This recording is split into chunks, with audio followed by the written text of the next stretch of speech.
आज हमारे कबीर पंथ में भी माला पकड़ा देते, ले माला पकड़, जब इसको राम राम राम राम राम बताओ। कबीर साहब कहते रहे, अरे माला तो कर में फिरे, जीभ फिरे मुख माही, ये मनवा दसहु दिसी फिरे, ये तो सिमरन नहीं। कौन समझाया? इतना बुरा हाल हो चुका है। गुरु बने तो बैठे हैं, लेकिन गुरु जानते नहीं है कि कहते किसे हैं।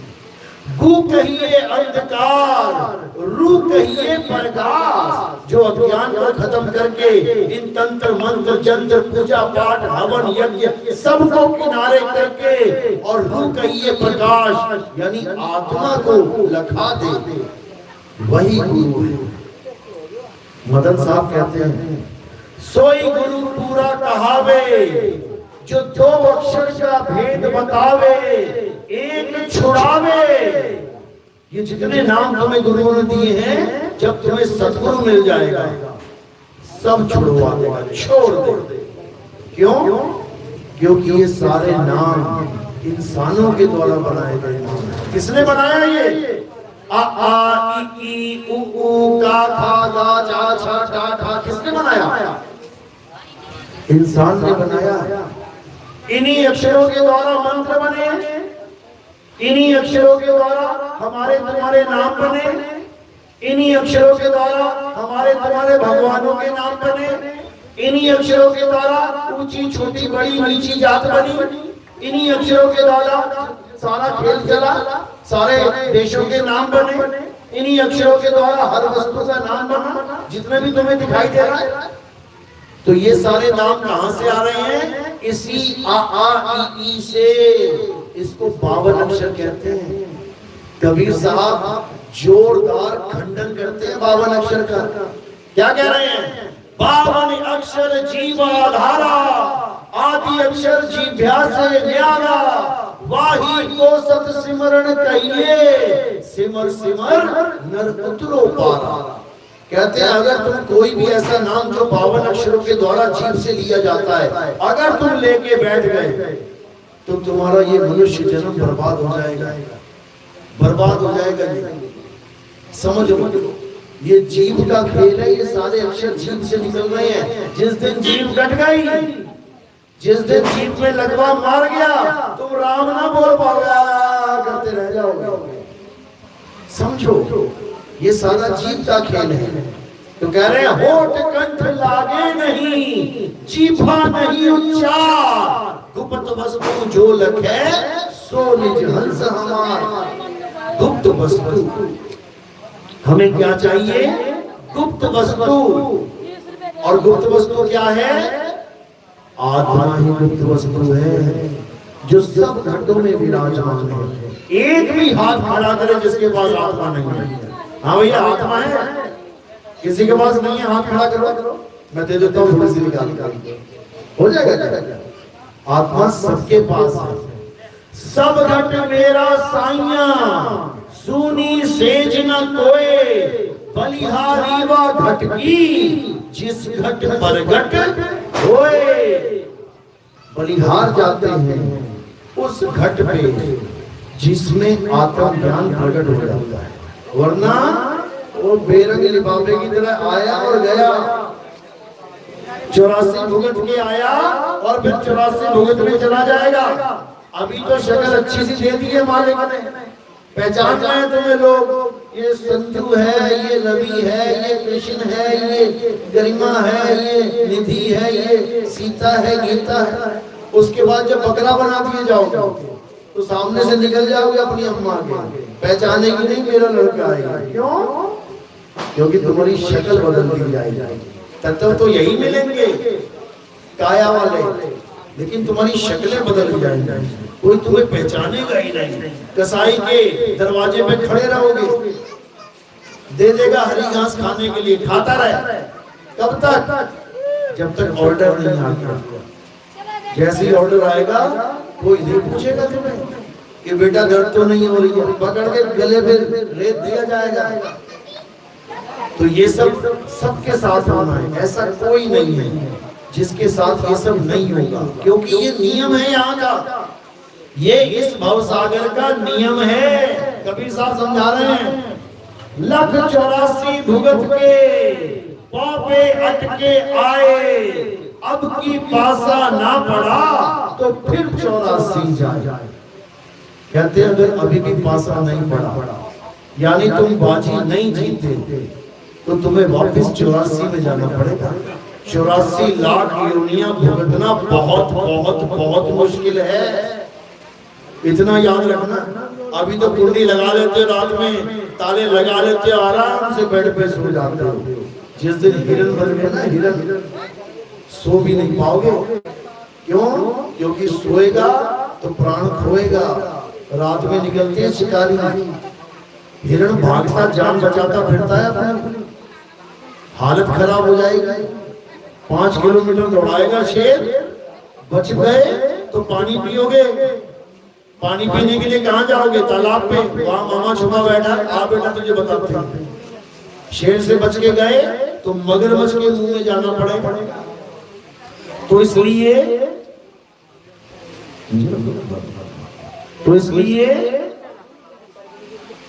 84 से बचना है, 84 लाख से बचना है और सत्य को जानना है। 84 लाख सबको भुगतना पड़ेगा, एक भी नहीं बचने का, याद रखना। और ये आखिरी मौका मिला है इंसान जन्म में।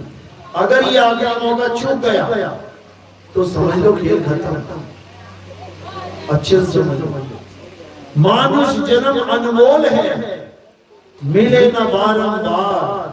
तरवर जो पत्ता गिरे, बहुर न लागे डार। एक बार पत्ता गिर गया तो फिर अगले सीजन में लगेगा। चलो ये तो 1 साल का सीजन है, अच्छी बात है, लेकिन इंसान का सीजन कब आता है? 84 लाख जन्मों के बाद।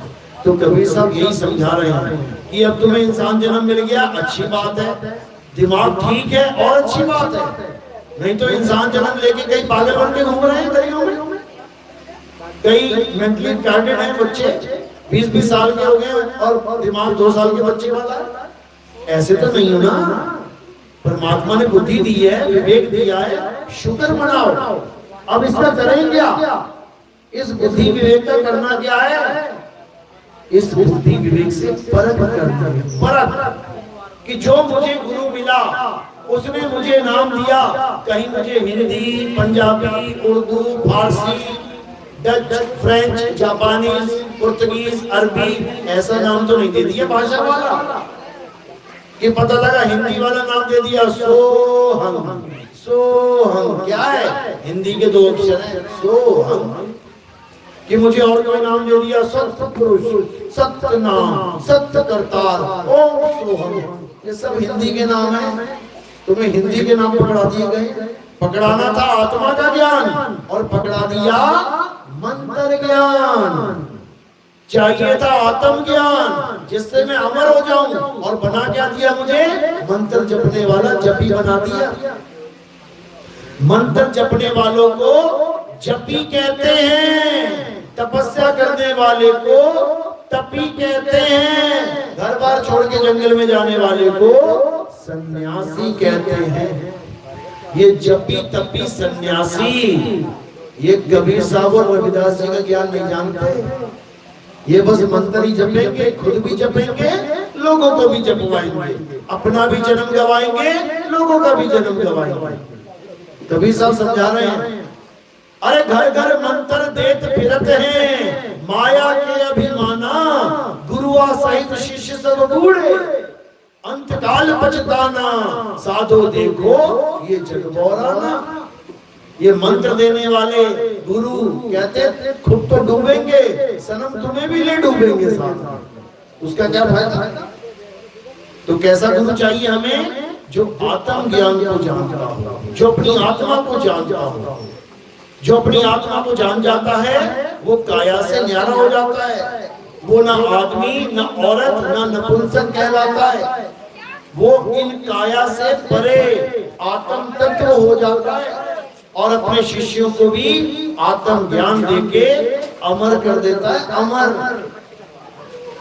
क्योंकि तुम जब तक अपने आप को आदमी या औरत मानते हो, तो पक्का मरोगे। इस दुनिया में कौन मर रहा है? आदमी, औरत और नपुंसक, यही मर रहे हैं। एक भी आदमी बचेगा नहीं, एक भी औरत बचेगी नहीं, एक भी नपुंसक बचेगा नहीं। अगर तुम अपने आप को आदमी और औरत मानते हो तो पक्का मरोगे, चाहे किसी गुरु के पास चले जाओ, और ऐसी दर्दनाक मौत मरोगे कि तुम्हारी हालत खराब हो जाएगी। क्योंकि मरना इतना आसान नहीं है, मरने में हालत खराब हो जाती है। लोग मरने से बचने के लिए अपनी पूरी जमीन जायदाद लिखवा देते हैं नाम किसी के भी। कनपटी पे बंदूक लगा दी, मैं तुझे गोली मार दूंगा, साइन कर। ले भैया तू साइन ले ले। जिस जमीन को, जिस प्रॉपर्टी को कमाने में पूरा जन्म बीत गया, एक पल में दे दोगे। क्यों? मरना नहीं चाहते। मौत इतनी खतरनाक है। लेकिन अगर तुम्हें आत्मज्ञानी गुरु मिल गया तो तुम्हें क्या कर देगा वो? फिर तुम्हें आदमी और औरत नहीं रहने देगा वो। फिर तुम क्या हो जाओगे? फिर तुम आत्मा हो जाओगे, क्योंकि तुम्हें आत्मा का अनुभव हो जाएगा। और जब आत्मा का अनुभव हो जाएगा तब तुम समझ जाओगी कि मैं आत्मा हूं। जब तुम्हें यह समझ में आ गया कि तुम आत्मा हो, अब बताओ कितने साल बाद मरोगे? आत्मा कब मरती है? 10 साल बाद, 20 साल बाद, 50 साल बाद, 100 साल बाद, 1000 साल, 1 लाख साल, 1 करोड़ साल, 1 अरब साल, खरब साल, नील शंख पद्म, कितने साल? कभी नहीं, कभी नहीं मरोगे तुम, अमर हो जाओगे। मरेगा कौन? शरीर। मरना ही है एक दिन। और तुम क्या हो गए? आत्मा हो गए, अमर हो गए। यही कबीर साहब समझा रहे हैं कि जो हमसे नाम ले लेते हैं उसको हम अमर कर देते हैं।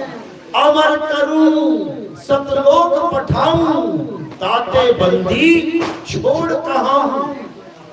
कहते हैं अमर करता हूं मैं, ये जबी तपी नहीं बनाता मैं कि जब जब के नाम जीवन बर्बाद कर लो तुम। बिल्कुल नहीं। क्या करना है? अपनी आत्मा को जानना है, आत्म तत्व को जानना है। जब तुम आत्म तत्व को जान जाओगे तुम्हें समझ में आ जाएगा कि तुम एक अविनाशी आत्मा हो। बस नाशवान शरीर को धारण करके बैठे हो। आधों ने आदमी का शरीर धारण कर दिया, आधों ने औरत का शरीर धारण कर लिया। जिसने आदमी का शरीर धारण किया वो आत्मा अपने आप को आदमी मानने लग गया। जिसने औरत का शरीर धारण कर लिया वो आत्मा अपने आप को औरत मानने लग गया। बस इतना सा खेल है।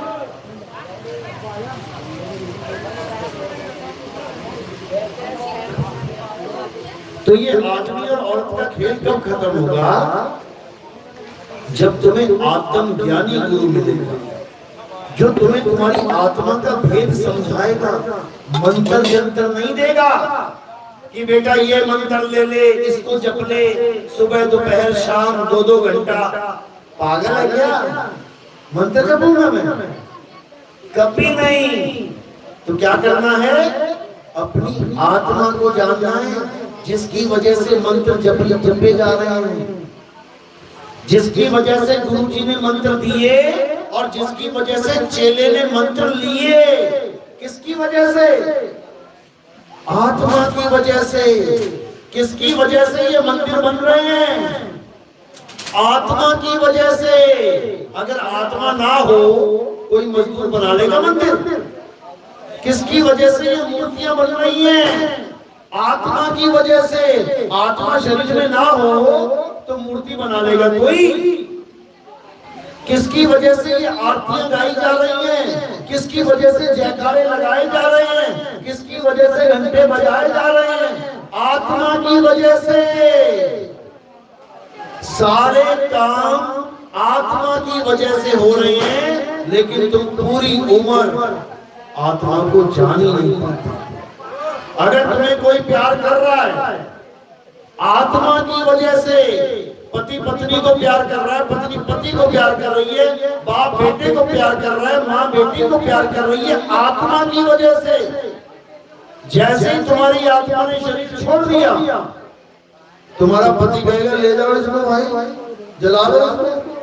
उसको कहो तेरी बीवी है, एक हफ्ता रख ले अपने पास, ले चुड़ैल बन के चिपक जाएगी। केवल आत्मा की वजह से तुम्हें सुंदर सुंदर कह रहे हैं लोग, और जैसे ही आत्मा ने शरीर को छोड़ दिया, लाश लाश कहेंगे, लाश पड़ी है लाश, कोई हाथ भी ना लगाएगा। जो आज तुम्हें हाथ लगाने के लिए तरस रहे हैं, वो दूर दूर से निकलेंगे, अरे भैया हाथ न लग जाए लाश को कहीं। किसकी वजह से? आत्मा की वजह से। और इस आत्मा का ज्ञान देने वाला कौन है? बंदी छोड़ कबीर है, और कोई नहीं है। उन्होंने ही सत्य का डंका बजाया था पूरे काशी में। उन्हीं के पास सारे संत महात्मा आए दीक्षा लेने के लिए, लेकिन सब संतों को क्या बोल दिया उन्होंने कि मेरे बारे में किसी को बताना मत, मुझे अपना दास बना के पेश करना। इसलिए किसी भी पंथ में चले जाओ, आपको कबीर के गुरु ही मिलेंगे, आपको कबीर साहब के सारे गुरु ही मिलेंगे। रविदास पंथ में कहेंगे रविदास जी महाराज के जितने भी साधु हैं कि कबीर साहब रविदास जी के चेले थे। नानक साहब के पंथ में चले जाओ तो नानक साहब के पंथ वाले कहते हैं कबीर साहब नानक जी के चेले थे। रामानंद के यहाँ चले जाओ तो वो कहते हैं कबीर साहब रामानंद जी के चेले थे। सब चेला बनाने में लगे हुए उनको, लेकिन असल में वो जगत गुरु है, जगत गुरु। और एक बार नहीं आते वो कि आए और चले गए, वो बार बार आते हैं, लगातार आते हैं। सत्य सुकृत सतयुग में नाम लेके आए, द्वापर त्रेता में मुनिंद्र नाम लेके आए, द्वापर में करुणामय नाम लेके आए, और कलयुग में कबीर नाम से आए। और ये नहीं कि कबीर साहब चले गए तो दोबारा आए नहीं। 250 साल के बाद जब कबीर साहब चले गए, रविदास जी महाराज चले गए, उसके 250 साल के बाद गरीबदास जी को मिले छुड़ानी धाम में, उनके गांव में। गरीबदास जी भी चले गए तो गरीबदास जी का रूप धारण करके सहारनपुर में रहे कबीर साहब। गरीबदास जी की दूसरी समाधि है यहाँ पे, 2 समाधियां हैं गरीबदास जी की, एक तो छुड़ानी में है और एक सहारनपुर में है। गरीबदास जी का रूप धारण करके कबीर साहब ने कितने साल यहाँ पे प्रचार किया है। क्यों? क्योंकि गरीबदास जी ने कुछ भक्तों को वादा कर लिया था कि हम आएंगे और प्रचार करेंगे, उधर दे छूट गई। और संत का वचन तो पलटेगा तो है नहीं भाई, संत ने जो वचन दे दिया वो तो परमात्मा आगे पूरा करेगा। कहते हैं संत वचन पलटे नहीं, पलट जाए ब्रह्मांड। कबीर साहब आए गरीबदास जी का रूप धारण करके और यहाँ सहारनपुर में प्रचार करते रहे। शायद आप लोगों को नहीं पता होगा, नेट पे सर्च करोगे आ जाएगा। गरीबदास जी की समाधि सहारनपुर, जाके देख के आ जाना। एक ही बंदे की 2-2 समाधियां हैं। ये लीला है बंदी छोड़ की, अपने बच्चों को जगाने के लिए, अपने बच्चों को बचाने के लिए। लेकिन बच्चे ही नहीं समझ पा रहे उनको, तो कैसे काम बनेगा? तो क्या करना है? पहली बात तो कबीर साहब और रविदास जी को अलग अलग नहीं मानना है। जो लोग ये कहते हैं ना, अरे ये बड़ा है वो छोटा है, हम नहीं कहते कभी रविदास जी महाराज छोटे, जबकि हमें पता असलियत क्या है, फिर भी कभी नहीं कहते हम कहते हैं वो दोनों एक हैं। क्यों? क्योंकि दोनों आत्म देव हैं, वो शरीर नहीं है, वो दोनों आत्मा हैं। और आत्मा अजर अमर अविनाशी है। बताओ कौन छोटा कौन बड़ा? कौन छोटा कौन बड़ा? एक मटके में पानी भरा हुआ है, दूसरे मटके में भी पानी भरा हुआ है, फुल एकदम। तो बताओ कौन मटका छोटा कौन बड़ा? दोनों में पानी है, लेकिन लोग समझ नहीं पा रहे हैं। लोग झगड़े में पड़े हैं कि अरे यार एक कबीरपंथी बड़े हो जाएंगे, हम छोटे हो जाएंगे। कोई बड़ा छोटा होने वाला नहीं है। आत्म ज्ञान प्राप्त करो, सब बराबर हो जाएंगे। सबके घट में राम विराजमान है, लेकिन उसको जानो। तुझ में राम, मुझ में राम, सब में राम समाया। सबसे कर लो प्रेम, जगत में कोई नहीं पराया। अच्छा तुझ में भी राम है, मुझ में भी राम है, तो बड़ा छोटा कौन है भाई? 1 लाख पंखे चल रहे हैं करंट से, कौन बड़ा कौन छोटा? वो एक करंट सबको चला रहा है, बड़ा छोटा कहां से आ गया? ये गुरुवाई का चक्कर होता है, बड़ा छोटा करना। हम महान है, वो नीच है। बताओ, ऐसा कोई खेल नहीं खेलना कभी। संतों के विषय में दोनों संतों ने एक साथ झंडा गाड़ा था काशी में, समझे? ब्राह्मणवाद इतना ज्यादा था, मीराबाई तक को जहर दे दिया गया। और रविदास जी महाराज के साथ क्या किया शायद आप लोग को ना पता हो, पता भी होगा। किस किस को पता है? हाथ खड़ा करो। रविदास जी महाराज के साथ क्या हुआ था लास्ट में? नहीं पता है, कोई बात नहीं, लेकिन अच्छा नहीं हुआ। कोई कहे बहुत अच्छा हुआ, अच्छा नहीं हुआ। कई कहते हैं रविदास जी महाराज की भी लाश नहीं मिली, कबीर साहब की नहीं मिली। 64 लाख चेले थे उनके। जब अंत समय हुआ तो कहां चले गए? काशी छोड़ के कहां चले गए थे? मगहर। क्यों? क्योंकि ये प्रचलित था जो काशी में प्राण त्यागेगा वो स्वर्ग में जाएगा, और जो मगहर में प्राण त्यागेगा वो नरक में जाएगा। कबीर साहब कहते अच्छा, इसको भी तोड़ देते हैं, इस भरम को भी तोड़ देते हैं। आज तक सारे भरम तोड़ते आए थे, इसको भी तोड़ देते हैं। काशी छोड़ के मगहर चले गए। काशी तज गुरु मगहर आए, दोनों दीन के पीर। कोई गाड़े कोई अग्नि जलाए, ढूंढ न पाया शरीर। जपोरे मन केवल नाम कबीर। मनुदास जी की वाणी है, कहते हैं काशी तज गुरु मगहर आए। काशी छोड़ के कबीर साहब मगहर पहुंच गए। मगहर पहुंचे, पता लगा कि अब समय आ गया है, अब लीला खत्म करनी है। सबको संदेशा भिजवा दिया, जो अंतिम दर्शन करना चाहता है आ जाए। राजा बघेल और बिजली खान पठान दोनों चेले थे कबीर साहब। दोनों पहुंच गए पूरी सेना के साथ, लश्कर के साथ। क्यों? एक कहता हम जलाएंगे लाश को, एक कहता हम दफनाएंगे लाश को। दोनों की तलवारें खिंच गई कि हम इनको मजार नहीं बनाने देंगे, जमीन में नहीं दफनाएंगे, हम इनको जलाएंगे। हमारे यहाँ जलाया जाता है, वो कहते हैं हम जलाने नहीं देंगे, हमारे यहाँ दफनाया जाता है। झगड़ा छिड़ गया। तो क्या हुआ? कबीर साहब ने कहा ठीक है भाई, मैं जा रहा हूँ कुटिया के अंदर, जैसे लाश मिलेगी जो करना है कर लेना, और लड़ो मत। कहते ठीक है। चले गए अंदर, चादर तान ली, लेट गए। आकाशवाणी हुई, खोलो पर्दा, है नहीं मुर्दा, मिथ्या युद्ध कर डाला। ए मूर्ख नादाना, तुमने हमें नहीं पहचाना। जब ये आवाज आई तो दोनों भागे अंदर। जब वहां पर चादर उठाई तो क्या मिले? फूल मिले। फूल भी ना मिलते, गायब हो जाते साहिब। लेकिन झगड़ा, एक कहता तेरे बंदे ने गायब कर दिया, दूसरा कहता तेरे बंदे ने गायब कर दिया।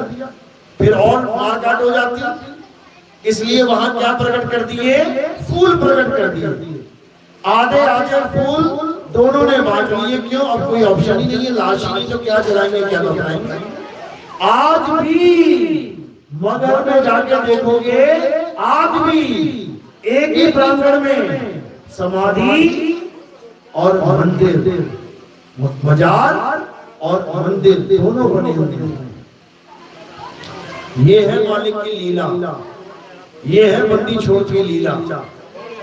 कई रविदास जी महाराज के भी शिष्य कहते हैं उनकी भी लाश नहीं मिली थी। बिल्कुल सही बोलते हो, लाश उनकी भी नहीं मिली थी, लेकिन कारण कुछ और था।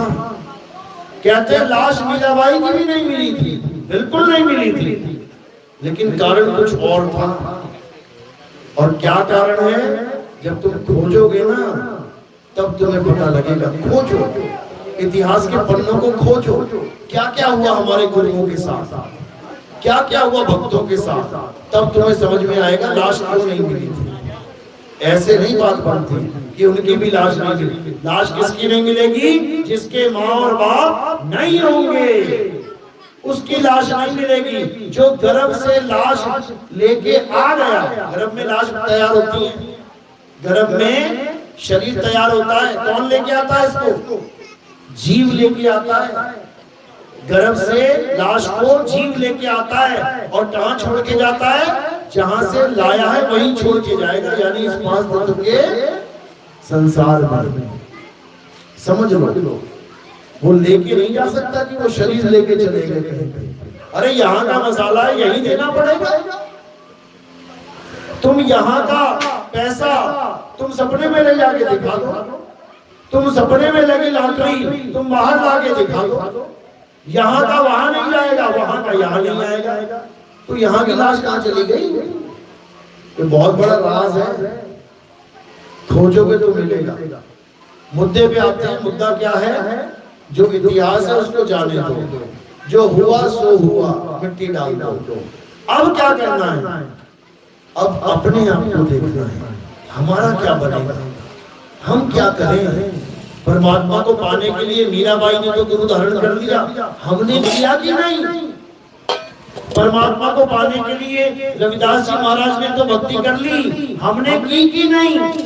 या हम मंदिर पूजते रह गए, या हम पत्थर पूजते रह गए, या हम व्रत उपवास करते रह गए, तब तो कुछ नहीं बनने वाला भाई। 84 तैयार है, हालत खराब हो जाएगी बच्चे।